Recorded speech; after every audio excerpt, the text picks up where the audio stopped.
Hello, everybody, and today I'm very excited to talk about X-Men 97. This show is based off the X-Men show that came out in the 90s, and it's like a continuation.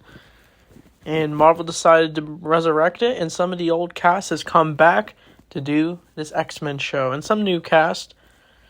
And I gotta say, this show really surprised me, because I really do like X-Men. I wish I got more into it. I started watching the cartoon, and I started watching the movies, of course, and then now we got X-Men 97. And I've read some comics, and I'd love to read more, because X-Men is very fascinating in storytelling, fighting against prejudice, and that's fighting for their rights as mutants.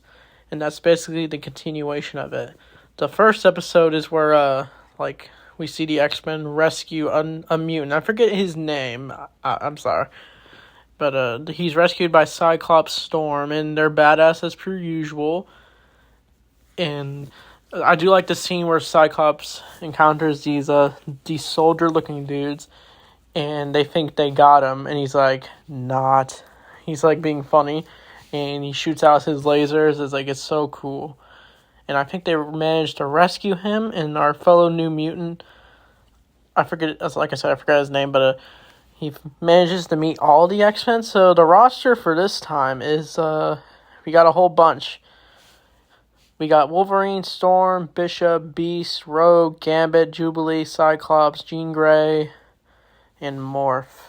And no Charles Xavier. We'll get into him. But Charles Xavier has apparently been assassinated by General Trask during a press meeting. And now our fellow X-Men are grieving for him. But I think they're still going on with their lives, of course. They're still enjoying themselves from time to time. And apparently Jean Grey is pregnant. I don't know if this will be very relevant to the next few episodes. But the New Mutant guy meets all the other mutants. He meets Beast after testing on him, making sure he's okay. He meets Morph, who is able to shapeshift into Charles Xavier, and Cyclops calls him out on it. And I think he manages to meet Wolverine, who's slicing and dicing per usual. He learns about Magneto, but apparently it's revealed that they have to go up against the Sentinels, the robots that take out the X-Men. But they manage to go to the base, and we get this badass scene where, probably the best scene, where Cyclops says, "To me, my X-Men." He's able to use his laser beams to land safely. He's just "Good job, team." And the rest of the team managed to land. And that's where they meet with the Sentinels. They break into their little base to see what their project is. And like classic X-Men, they manage to take out the Sentinels. And Beast jumps into one, and then Wolverine jumps in.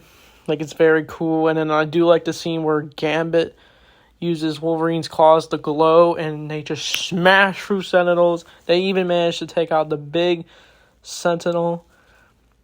It's very awesome. And we don't know what their plan is, per usual. But it all leads to, I think at the end of the episode, I'm jumping a bit, but the X-Men are hanging out. But Cyclops is now having hesitations. Well, Jean Grey is. She wants to leave the team because she feels she just wants to have a life outside of the team and raise her child. But Cyclops is no, I want to stay on the team. But it all gets interrupted by an unwelcome guest who has decided to join their team. Magneto. So Magneto, he's the big bad. And it's surprising that he wants to join a team since Charles Xavier died. And I got a bit of a nitpick, but I thought at the end of season 5, Charles Xavier died of an illness. Unless that season's not canon, since if you don't know, Marvel was going bankrupt back in the 90s. And so that's the reason why the X-Men show had a low budget at the end when the series came out. But it wasn't until movies like Blade came out, Marvel became more popular. Then Spider-Man, the X-Men, these movies definitely helped shape Marvel what it is today, even in this show. But the next episode is where Magneto wants to join their team with, but they don't exactly trust him at first. But it's all interrupted when Magneto is now under arrest for all the crimes he's committed throughout the show, and he's taken to trial. And he even got the mutant collar on that dampers his powers. And he's basically pleading his case that he wants to fight against what basically the mutants have been fighting for, and people are still protesting against the mutants. But it leads to a big battle when this like night swapper looking dude, I don't know why I said it like that, but he looks cool, and he gets into a fight with the X-Men. Storm comes in, Rogue, and I think what happens is while Wolverine is with Jean Grey, Jean is ready to give birth, and I do like the scene where she uses her powers to give Wolverine the jacket and the key, and they manage to drive all the way there, and Jean's trying to use her powers to protect the people from getting hit by the car. But once they get to the hospital, they don't want to put Jean in labor because they don't do mutants. But Rogue, who is called upon during the battle, takes Cyclops to the hospital so he can see her son, who's about to be born. But Rogue decides to tamper with the doctor. She touches him, and Jean is ready to give birth. But during this whole fight, Magneto does something super badass. He literally lifts all the senators at this trial, and he manages to take them all the way to space and teaching them a lesson about what they're doing. And he even says the word bigot. Like, it's crazy. It's like how, and people always complain about X-Men being progressive, even though it's always been progressive. It's about fighting against prejudice. So, I don't know. I don't know how to say those angry people. They probably just don't care about X-Men.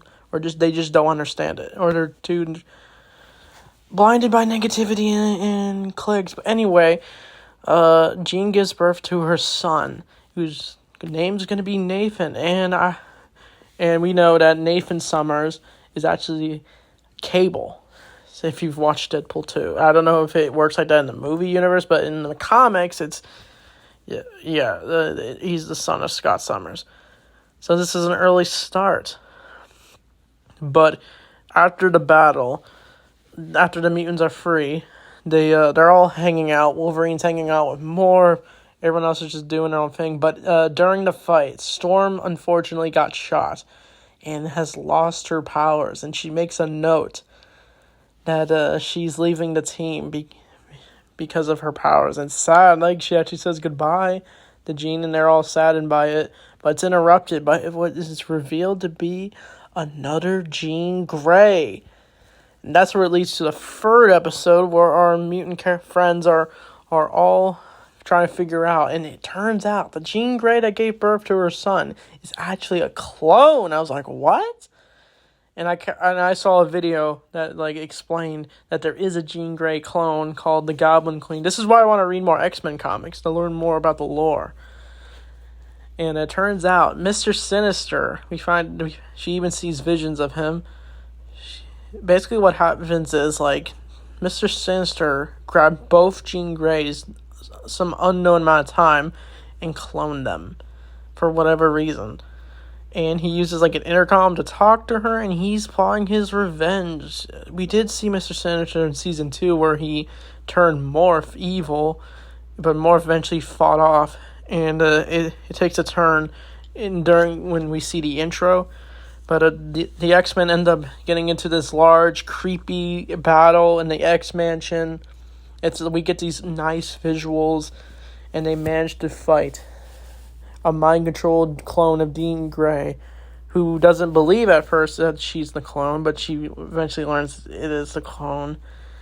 And I think the X-Men, with the help of Cyclops, they managed to remove the control of Mr. Sinister. And I think both Jean Greys decide to go their separate ways to figure themselves out, and they still even try to tamper with their memories. And they don't even know when this whole thing happened. So I'm gonna guess it happened probably after the the ending of the show. I don't know. But it looks like this is and it turns out the cliffhanger is like Storm gets like an opportunity to get her powers back, and that's X-Men 97. I kind of jumped a bit, like I said, but this is an amazing show. Like it pays homage to X-Men, the show, the lore. Like it's really good. The animations is really sharp. Like they took their time with it. And I've been saying a lot that I'm not really into superhero stuff lately, maybe because there's like a lot of content out. But like I still love superheroes. I always will. And like X-Men 97, I look forward to reviewing the rest. So I'd give it a 10 out of 10. So that being said, thanks for watching and see you guys next time in X-Men Unite.